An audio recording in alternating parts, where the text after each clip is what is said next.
नमस्कार, स्वागत है आपका डिकोड द कोर्ट्स में। मेरा नाम है नेहा शुक्ला। 3 अहम मुद्दे के साथ आपके सामने उपस्थित हूँ। करेंगे इन तीनों अहम मुद्दों की विशेष पड़ताल, स्पेशल एनालिसिस।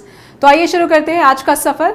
3 अहम मुद्दे इस वक्त आप देख पा रहे हैं 3 अलग अलग तस्वीरों में। जो पहली तस्वीर है उसमें आज करेंगे बात, जो कि पहला मुद्दा भी है आज का, वो है सूडान और यूक्रेन में बेघर हो चुके करोड़ों लोगों की, दुनिया भर में मानवता पर आए संकट की। संयुक्त राष्ट्र ने करोड़ों लोगों के बेघर हो जाने पर जताई है चिंता। सूडान और यूक्रेन युद्ध के चलते उत्पीड़न और मानवाधिकारों का हो रहा है उल्लंघन। 11 करोड़ लोग हो चुके हैं विस्थापित। लेकिन ताकत की खींचतान में परमाणु संकट जैसे बड़े और गंभीर चुनौतियों का दुनिया पर गहराया साया। और दूसरा मुद्दा आज का, विपक्षी एकता।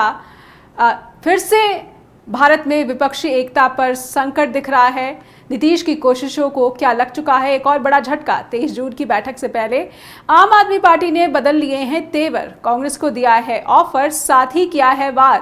कांग्रेस में लीडरशिप के साथ आइडिया का भी क्राइसिस, कहा सौरभ भारद्वाज ने। करेंगे पूरे कोर्ट को डिकोड।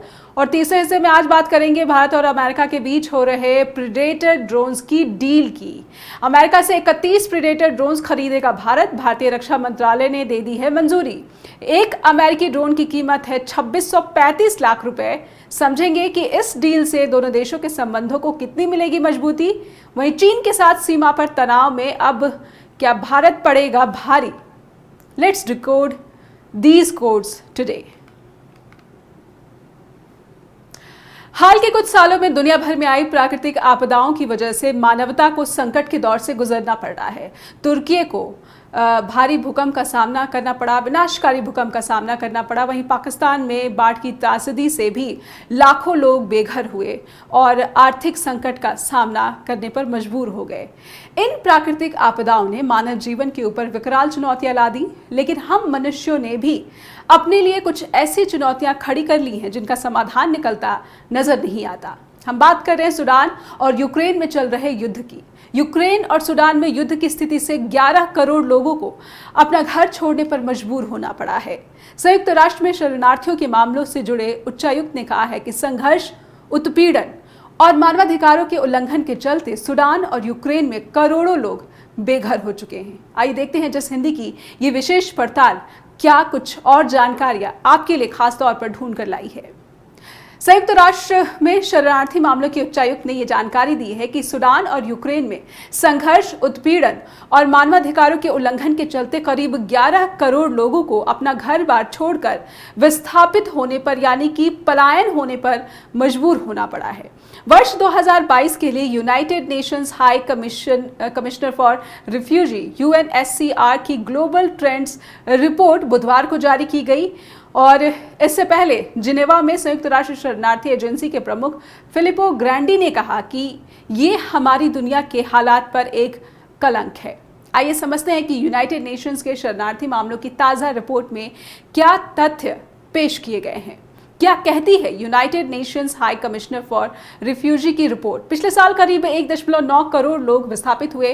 इनमें से 1.1 करोड़ से ज्यादा लोगों ने यूक्रेन पर रूस के आक्रमण के चलते अपना घर बार छोड़ दिया।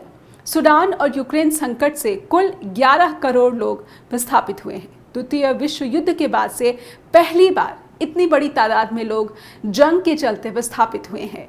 जिनेवा में संयुक्त राष्ट्र शरणार्थी एजेंसी के प्रमुख फिलिपो ग्रैंडी ने यह भी कहा है कि हम लगातार आपात स्थिति का सामना कर रहे हैं। ग्रैंडी ने यह भी कहा कि पिछले साल 35 आपात स्थितियां सामने आई। ये पिछले कुछ वर्षों की तुलना में 3 से 4 गुना ज्यादा है। फिलिपो ग्रैंडी ने कुछ और चिंताएं भी जताई हैं जो कि हम चाहते हैं कि दर्शक भी देखें।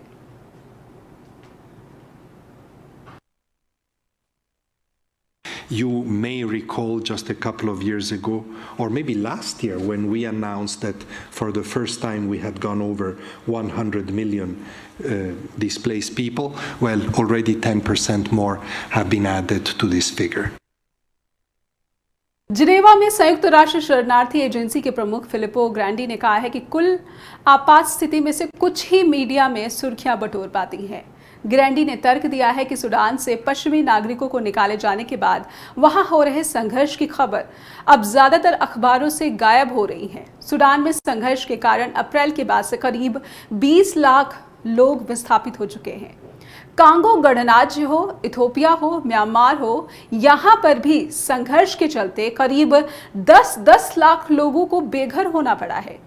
मानवता पर आई इस त्रासदी के बीच ग्रैंडी ने एक अच्छी बात ये भी बताई है कि 2022 में पुनर्वासित शरणार्थियों की संख्या पिछले वर्ष की तुलना में दोगुनी हो गई है और अब ये 1,14,000 पर पहुंच चुकी है, जो कि मुश्किल के वक्त में एक सकारात्मक बात कही जा सकती है।